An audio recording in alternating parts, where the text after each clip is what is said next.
ಡಿಕೆಶಿ ವಿರುದ್ಧ ಸತೀಶ್ ಜಾರಕಿಹೊಳಿ ಪರೋಕ್ಷವಾಗಿ ಅಸಮಾಧಾನವನ್ನು ಹೊರಹಾಕಿದ್ದಾರೆ. 2023ರಲ್ಲಿ ಮಾಡಿದಷ್ಟು ಸ್ಪೀಡ್ ಆಗಿ ಕೆಲಸ ಆಗ್ತಾ ಇಲ್ಲ ಇವಾಗ ಪಕ್ಷದಲ್ಲಿ. 24/7 ಕೆಲಸ ಮಾಡುವಂತವರು ಅಧ್ಯಕ್ಷರಾಗಬೇಕು ಅನ್ನುವ ಮುಖಾಂತರ ಫುಲ್ ಟೈಮ್ ಅಧ್ಯಕ್ಷರು ಬೇಕು ಅಂತ ಪರೋಕ್ಷವಾಗಿ ಹೇಳಿದ್ದಾರೆ. ಫುಲ್ ಟೈಮ್ ಅಧ್ಯಕ್ಷರು ಬೇಕು ಅಂತ ವೋಟ್ ತರೋರು ಕೆಪಿಸಿಸಿ ಅಧ್ಯಕ್ಷರಾಗಬೇಕು, ಪಾಪ್ಯುಲರ್ ಇರುವಂತವರನ್ನ ಮಾಡಿ ಅಂತ ಹೇಳಿದ್ದೇವೆ ಅಂತ ಹೇಳ್ತಾ ಇದ್ದಾರೆ ಸತೀಶ್ ಜಾರಕಿಹೊಳಿ ಅವರು. ಅಂದ್ರೆ ಕೆಪಿಸಿಸಿ ಅಧ್ಯಕ್ಷ ಸ್ಥಾನವನ್ನ ಬದಲಾವಣೆ ಮಾಡಬೇಕು. ಯಾಕಂದ್ರೆ 2023ರವರೆಗೆ ಪಕ್ಷ ಯಾವ ರೀತಿಯಾಗಿ ರನ್ ಆಗ್ತಾ ಇತ್ತು, ಅಧಿಕಾರಕ್ಕೆ ಬಂದ ಬಳಿಕ ಯಾವ ರೀತಿಯಾಗಿ ಸ್ಲೋ ಆಗಿದೆ ಅನ್ನುವಂಥದ್ದನ್ನ ಹೇಳಿದ್ದಾರೆ. ಸುರ್ಜೇವಾಲಾ ಜೊತೆ ಚರ್ಚೆಯನ್ನ ಮಾಡಿದ್ದೇವೆ.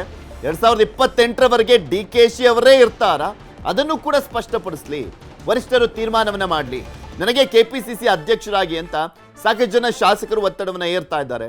ವರಿಷ್ಠರು ಈ ಬಗ್ಗೆ ನಿರ್ಧಾರವನ್ನ ಮಾಡ್ತಾರೆ ಅಂತ ಸತೀಶ್ ಜಾರಕಿಹೊಳಿ ಅವರು ಇವತ್ತು ಮಾತನಾಡಿದ್ರು ಕೆಪಿಸಿಸಿ ಅಧ್ಯಕ್ಷ ಸ್ಥಾನದ ವಿಚಾರಕ್ಕೆ ಸಂಬಂಧಪಟ್ಟಂತೆ ಕೂಡ. ಆದಷ್ಟು ಬೇಗ ಹೊಸ ಅಧ್ಯಕ್ಷನ ಇಲ್ಲ ಇದ್ದವ್ರನ್ನ ಮುಂದುವರಿಸಿ, ಇಲ್ಲ ಹೊಸ ಮಾಡಿದ್ರೆ ಬೇಗ ಮಾಡಿ. ಗೊಂದಲ ಇದೆ, ಅದು ಬರೀ ಚರ್ಚೆ ಅದೇ ಆಗ್ತಾ ಇದೆ. ಯಾವ್ದಕ್ಕಾರ ಒಂದು ಇತಿಶ್ರೀ ಮಾಡಿ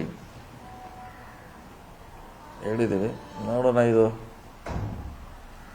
25 ನಂತರ ಅದ್ರ ಬಗ್ಗೆ ಚರ್ಚೆ ಮಾಡ್ತೀವಿ ಅಧ್ಯಕ್ಷ ಜೊತೆ, CM ಜೊತೆ ಅಂತ ಹೇಳಿದ್ದಾರೆ. ವೋಟ್ ತರೋರು ಅಧ್ಯಕ್ಷ ಆಗಬೇಕು, ಸುಮ್ಮನೆ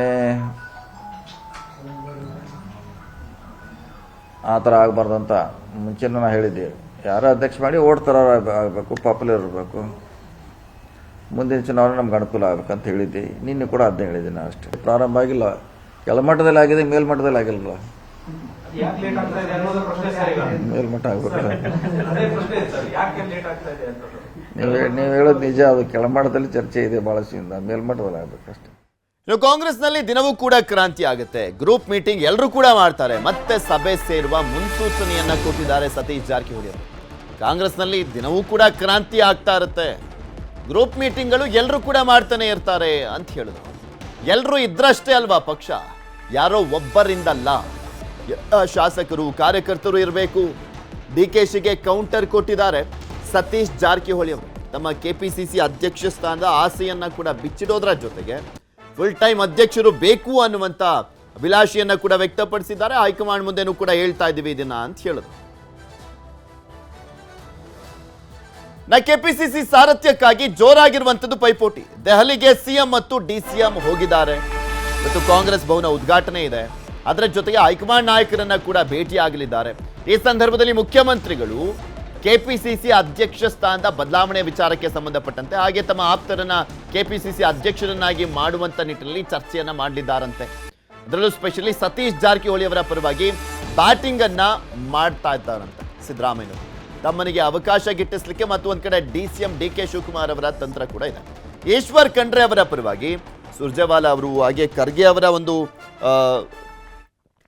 ಒಮ್ಮತ ಕೂಡ ಇರುವಂಥದ್ದು. ಏಕೆಂದರೆ ಈಶ್ವರ್ ಖಂಡ್ರೆ ಅವರು ಪ್ರಮುಖವಾಗಿ ಕಲ್ಯಾಣ ಕರ್ನಾಟಕ ಭಾಗದವರು, ಮಲ್ಲಿಕಾರ್ಜುನ್ ಖರ್ಗೆ ಅವರ ಆಪ್ತರು, ಆ ಭಾಗದಲ್ಲಿ ಹೆಚ್ಚಿನ ಲೋಕಸಭಾ ಸ್ಥಾನವನ್ನು ಕೂಡ ಗೆದ್ದಿರುವಂಥ ಕಾರಣಕ್ಕೋಸ್ಕರ ಲಿಂಗಾಯತ ಮತಗಳು ನೆಕ್ಸ್ಟ್ ಎಲೆಕ್ಷನ್ಗೆ ಬರಬೇಕು ಅನ್ನುವಂಥದ್ದೇ. ಆದರೆ ಇನ್ನೂ ಹೆಚ್ಚಿನ ಮತಗಳನ್ನು ಕ್ರೋಢೀಕರಣ ಮಾಡಬೇಕು ಅಂದರೆ ಈಶ್ವರ್ ಖಂಡ್ರೆ ಅವರಿಗೆ ಕೊಡಬೇಕು ಅನ್ನುವಂಥ ಅಭಿಪ್ರಾಯ ಕೂಡ ಇದ್ದಂತೆ ಇದೆ ಹೈಕಮಾಂಡ್ಗೆ ಅಂತ ಹೇಳಲಾಗ್ತಾ ಇದೆ. ಆ ರೀತಿಯಾದಂಥ ಒಂದು ಆಪ್ಷನ್ ಬಂದರೆ ಈಶ್ವರ್ ಖಂಡ್ರೆ ಅವರು ಅಧ್ಯಕ್ಷರಾಗ್ಬೋದು ಅಂತ ಹೇಳಲಾಗ್ತದೆ. ಇದ್ರ ಬಗ್ಗೆ ಮತ್ತಷ್ಟು ಮಾಹಿತಿಯನ್ನ ಕೊಡ್ತಾ ಹೋಗ್ತಾರೆ ನಮ್ಮ ಪೊಲಿಟಿಕಲ್ ಬ್ಯೂರೋ ಮುಖ್ಯಸ್ಥರಾಗಿರುವಂತ ಚಿದಾನ್ ಪಟೇಲ್ ನಮ್ಮ ಜೊತೆ ಸಂಪರ್ಕದಲ್ಲಿ ಜಾಯಿನ್ ಆಗ್ತಾ ಇದ್ದಾರೆ. ಚಿದಾನ್ ಪಟೇಲ್, ಕೆಪಿಸಿಸಿ ಅಧ್ಯಕ್ಷ ಸ್ಥಾನದ ವಿಚಾರಕ್ಕೆ ಸಂಬಂಧಪಟ್ಟಂತೆ ಫುಲ್ ಟೈಮ್ ಅಧ್ಯಕ್ಷರು ಬೇಕು ಅಂತ ಸತೀಶ್ ಜಾರಕಿಹೊಳಿ ಪರೋಕ್ಷವಾಗಿ ಹೇಳ್ತಾ ಇದ್ದಾರೆ. ಇನ್ನು ಒಂದ್ ಕಡೆ ಈಶ್ವರ್ ಖಂಡ್ರೆ ಅವರ ಹೆಸರು ಕೂಡ ಪ್ರಮುಖವಾಗಿ ಮುನ್ನೆಲೆಗೆ ಬಂದಿರುವಂತದ್ದು. ಯಾವ ರೀತಿಯಾಗಿ ನಡೀತಾ ಇದೆ ಕೆಪಿಸಿಸಿ ಅಧ್ಯಕ್ಷ ಸ್ಥಾನ ಬದಲಾವಣೆ ವಿಚಾರ? ಪೃಥ್ವಿ, ಪ್ರದೇಶ ಕಾಂಗ್ರೆಸ್ ಸಮಿತಿ ಪಟ್ಟಕ್ಕಾಗಿ ಈಗಾಗಲೇ ಕಾಂಗ್ರೆಸ್ ಒಳಗಡೆ ಆಂತರಿಕವಾಗಿ ಫೈಟಿಂಗ್ ಆರಂಭ ಆಗಿರ್ತಕ್ಕಂಥದ್ದು.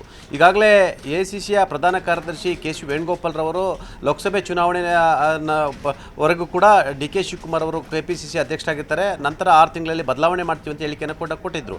ಜೊತೆಗೆ DK ಶಿವಕುಮಾರ್ ಅವರೇ ಪರ್ಮನೆಂಟ್ ಆಗಿ ಅಧ್ಯಕ್ಷರಾಗಿ ಮುಂದುವರಿತಾರಾ ಅಥವಾ ಹಂಗಾಮಿ ಅಧ್ಯಕ್ಷ ಅಥವಾ ಹೊಸದಾಗಿ ಅಧ್ಯಕ್ಷನ ಮಾಡ್ತಾರಾ ಅನ್ನೋ ಒಂದು ಪ್ರಶ್ನೆಯನ್ನು ಇವತ್ತು ಸತೀಶ್ ಜಾರಕಿಹೊಳಿ ಮುಂದಿಟ್ಟಿರ್ತಕ್ಕಂಥದ್ದು. ಜೊತೆಗೆ ಒಬ್ಬರಿಂದ ಪಕ್ಷ ಅಲ್ಲ, ನಾವು ಕಾರ್ಯಕರ್ತರು, ಶಾಸಕರು ಎಲ್ಲರಿಂದಲೂ ಪಕ್ಷ ಅನ್ನೋ ಮುಖಾಂತರ DKಶಿಗೆ ತಿರುಗೇಟನ್ನು ಕೊಟ್ಟಿರುವಂಥದ್ದು. ನಾನು ಸುರ್ಜೇವಾಲರನ್ನ ಭೇಟಿಯಾದ ಸಂದರ್ಭದಲ್ಲಿ ಪ್ರದೇಶ ಕಾಂಗ್ರೆಸ್ ಸಮಿತಿ ಅಧ್ಯಕ್ಷ ಹುದ್ದೆಯನ್ನು ಕೇಳಿರುವಂಥದ್ದು ಮತ್ತು ಸೂಕ್ತ ಸಮಯದಲ್ಲಿ ಹೈಕಮಾಂಡ್ ಕೂಡ ನಿರ್ಧಾರವನ್ನು ತೆಗೆದುಕೊಳ್ಬೇಕು ಅಂತೇಳಿ ಒತ್ತಾಯವನ್ನು ಮಾಡಿರುವಂಥದ್ದು. KPCC ಅಧ್ಯಕ್ಷ ಹುದ್ದೆ ಅಂತ ಹೇಳಿದ್ರೆ ಅವರು ಪಾಪ್ಯುಲರ್ ಆಗಿರ್ಬೇಕನ್ನೋ ಮುಖಾಂತರ ಎಲ್ಲ ಒಂದು ಕಡೆ DK ಶಿವಕುಮಾರ್ ಅವರು ತಮಗೆ ಬೇಕಾದಂಥವರಿಗೆ ಪಟ್ಟ ಕಟ್ಟಲಿಕ್ಕೆ ಪ್ರಯತ್ನವನ್ನು ಮಾಡಿದರೆ ಅನ್ನೋ ಒಂದು ಸಂದೇಶವನ್ನು ಕೂಡ ರವಾನೆ ಮಾಡಿರುವಂಥದ್ದು. ಒಟ್ಟಾರೆ ಒಂದು ಕಡೆ ಪ್ರದೇಶ ಕಾಂಗ್ರೆಸ್ ಸಮಿತಿ ಅಧ್ಯಕ್ಷ ಹುದ್ದೆಯನ್ನು ಕ್ಲೈಮ್ ಮಾಡಿರ್ತಕ್ಕಂಥ ಸತೀಶ್ ಜಾರಕಿಹೊಳಿ ಅವರು ಈಗಾಗಲೇ ಹೈಕಮಾಂಡ್ ಕೂಡ ಸವೆಲೆಸೆದಿರ್ತಕ್ಕಂಥದ್ದು.